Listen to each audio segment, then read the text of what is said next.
Hi అండి, welcome to మన తెలుగింటి రుచులు. ఇవాల్టి మన రెసిపీ చక్రాలు. ఈ పిండితో ఒకసారి చక్రాలు చేసి చూడండి, మీరే అంటారు ఎంత టేస్టీగా ఉన్నాయో అని. శనగపిండి లేకుండా చేసే ఈ చక్రాలు నూనె పీల్చకుండా గుల్లగా కరకరలాడుతూ చాలా టేస్టీగా ఉంటాయండి. ఇవి మీకు నూనె వాసన అనేది లేకుండా 2-3 వారాల వరకు కూడా చాలా ఫ్రెష్గా ఉంటాయి. తప్పకుండా ఈ కొలతలతో మీరు కూడా ట్రై చేయండి. చూస్తున్నారు కదా, చూడటానికి ఎంత కలర్ఫుల్గా టెంప్టింగ్గా ఉన్నాయి కదండి. నేను మీకు ఒక చక్రాన్ని ఇక్కడ విరిపి కూడా చూపిస్తాను చూడండి. ఇలా విరిపినప్పుడు చూడండి, అస్సలు ఆయిల్ కూడా అస్సలు అంటుకోలేదు కదా నా వేళ్ళకి. సో ఇవైతే ఆయిల్ కూడా పీల్చుకోవండి. అలాగే శనగపిండి లేకుండా చేస్తున్నాం కదా, ఎన్ని తిన్నా కూడా ఎలాంటి ప్రాబ్లం ఉండదు. తప్పకుండా ఈ కొలతలతో మీరు ట్రై చేయండి. వీడియో నచ్చితే కనుక ఒక లైక్ ఇవ్వండి. ఇక ప్రాసెస్ ఏంటో చూపిస్తాను. ఫస్ట్ దీనికోసం అయితే స్టవ్ ఆన్ చేసి స్టవ్ మీద ఒక కడాయి పెట్టుకోండి. అందులోకి ఒక గ్లాస్ నిండుగా లావు అటుకులు, మందపాటి అటుకులు అంటారు కదా, వాటిని ఒక గ్లాస్ నిండా వేసుకోండి. వీటికి పేపర్ అటుకులు అంటారు కదండి, పలచపాటి అటుకులు అస్సలు పనికిరావు. కంపల్సరీగా లావుగా ఉండే అటుకులు ఒక గ్లాస్ వరకు వేసుకోండి.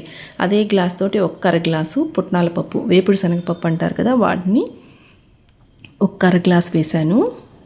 రెండింటిని కూడా లో ఫ్లేమ్లో పెట్టుకొని చక్కగా మనకి ఒక్క 2-3 నిమిషాలు వేగితే సరిపోతుందండి. కలర్ కూడా మారకూడదు. జస్ట్ ఒక్క 2-3 మినిట్స్ అలాగ సిమ్లో పెట్టుకొని వేయించేసుకోండి.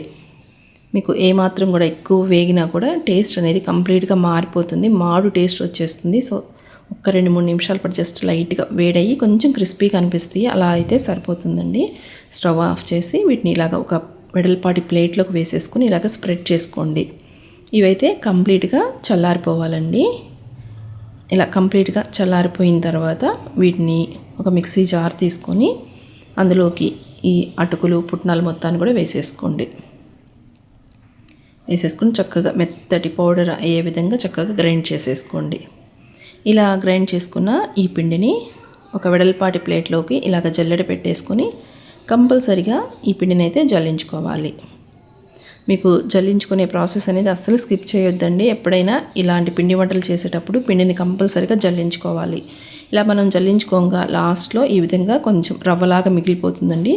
ఎక్కువ క్వాంటిటీలో మిగిలిపోతే కనుక మళ్ళీ ఇంకొకసారి గ్రైండ్ చేసేసుకోండి. లేదు కొంచెమే అనుకోండి, అలా పక్కన పడేసేయండి. తర్వాత మళ్ళీ జల్లెడ పెట్టేసుకొని మీరు ఏ గ్లాస్తో తీసుకున్నారో ఈ అటుకుల్ని సేమ్ అదే గ్లాస్ తోటి 1.5 గ్లాసుల వరకు వరిపిండి, పొడి బియ్యం పిండి ఉంటుంది కదా, ఆ పిండిని 1.5 గ్లాస్ వేసుకోండి. ఆ పిండిని కూడా సేమ్ ఈ విధంగా జల్లించేసుకోండి. చూడండి మనకి ఎంత నూక మిగిలిపోయిందో, ఈ నూకను పక్కన పెట్టేసేయండి. ఇప్పుడు ఇందులోకి ఒక్క చిటికెడు పసుపు వేసుకోండి, జస్ట్ కలర్ కోసమేనండి. అలాగే టేస్ట్కి సరిపడా సాల్ట్ వేసుకోండి. నువ్వులు, తెల్ల నువ్వులు ఉంటాయి కదా, వాటిని 1-2 టీ స్పూన్ల వరకు నువ్వులు వేసుకుంటున్నాను. అలాగే మీ తినే టేస్ట్ని బట్టి కారం 1 టీ స్పూన్ వరకు కారపొడి వేసుకోండి. నెక్స్ట్ వాము, చూడండి ఇలాగ అరచేతిలో వేసుకొని కొంచెం నలిపినట్లుగా వేసేసుకోండి వాము. ఇవి ఇప్పుడు ఈ డ్రై ఇంగ్రీడియంట్స్ అన్నీ కూడా చక్కగా కలిసే విధంగా ఒక్కసారి గరిటెతోటి ఈ విధంగా కలిపేసేసుకోండి. ఇప్పుడు ఇందులోకి మనకి గుల్లగా రావాలి కదండి, అందుకోసమని ఇందులోకి మనము బటర్ కానీ ఆయిల్ కానీ వేసుకోవాలి. చూడండి నేను ఇక్కడైతే జస్ట్ పిండిని టేస్ట్ చేస్తున్నాను, మీకు అర్థమవుతుంది. ఆ పిండి కొంచెం ఇలాగ టేస్ట్ చేశారంటే ఉప్పు కారం సరిపోకపోతే వేసుకోవచ్చు. ఇక్కడ నేనైతే కరిగించిన ఈ వెన్న వేస్తున్నానండి. 1 టేబుల్ స్పూన్ వరకు వెన్న వేసాను. మీ దగ్గర వెన్న అందుబాటులో లేకపోతే ఆయిల్ ఉంటుంది కదా, ఆయిల్ని బాగా హీట్ చేసి ఆయిల్ని వేసేసుకోండి, హాట్ ఆయిల్ వేసేసుకోండి. ఇలాగ ఆయిల్ వేసిన తర్వాత ఒకసారి స్పూన్ తోటి బాగా కలుపుకోండి. కొంచెం వేడిగా ఉంటుంది కదా, ఒకసారి గరిటెతోటి అలా కలిపేసేసి గరిటె తీసి పక్కన పెట్టేసి ఇక చేతితోటి బాగా ఇలాగ మ్యాష్ చేస్తూ వేసిన వెన్న ఆ పిండికి బాగా పట్టే విధంగా ఇలాగ రబ్ చేస్తూ కలుపుకోండి. చూడండి ఇలా పట్టుకుంటే ఒక ముద్దలాగా వచ్చిందంటే వేసిన నూనె కరెక్ట్గా సరిపోయినట్లండి. ఇలాగ మీకు ముద్దగా రాలేదు అనుకోండి, కొంచెం బటర్ కానీ ఆయిల్ కానీ వేసేసుకోండి.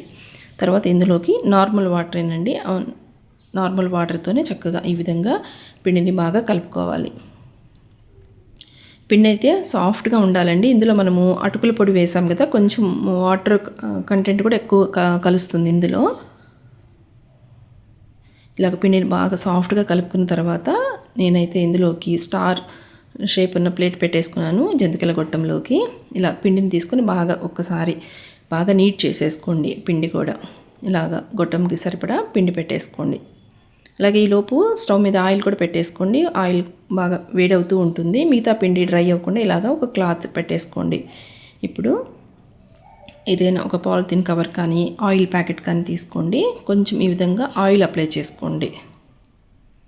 ఆయిల్ అప్లై చేసి మనం చేస్తుంది చక్రాలు కదండి, ఆ షేప్ వచ్చే విధంగా ఇలాగ ప్రెస్ చేసుకోండి. నిదానంగా ఇలాగ ప్రెస్ చేసుకొని మీకు ఆ షేప్ వచ్చే విధంగా చూసుకోండి. లాస్ట్ ఎడ్జ్ ఉంటుంది కదా, ఎడ్జ్ని ఒక్కసారి లైట్గా ప్రెస్ చేసుకోండి. ఆయిల్లో వేసినప్పుడు మనకి సపరేట్ అవ్వకుండా ఉంటుందండి. ఇలాగ ఫస్ట్ ఒక వాయికి సరిపడా ఇలాగ పేపర్ మీద ముందుగానే ప్రిపేర్ చేసుకోండి. చూడండి ఇక్కడ వీడియోలో చూపిస్తున్నాను కదా, ఇలాగ లైట్గా ప్రెస్ చేసుకోండి ఎడ్జ్ని. చూడండి ఇలాగ ఒక వాయికి సరిపడా ప్రిపేర్ చేసుకోండి. ఫస్ట్ చూడండి మనము ఈజీగా వచ్చేస్తాయండి, పేపర్ కూడా అస్సలు అంటుకోవు. ఆయిల్ అయితే బాగా వేడిగా ఉండాలి.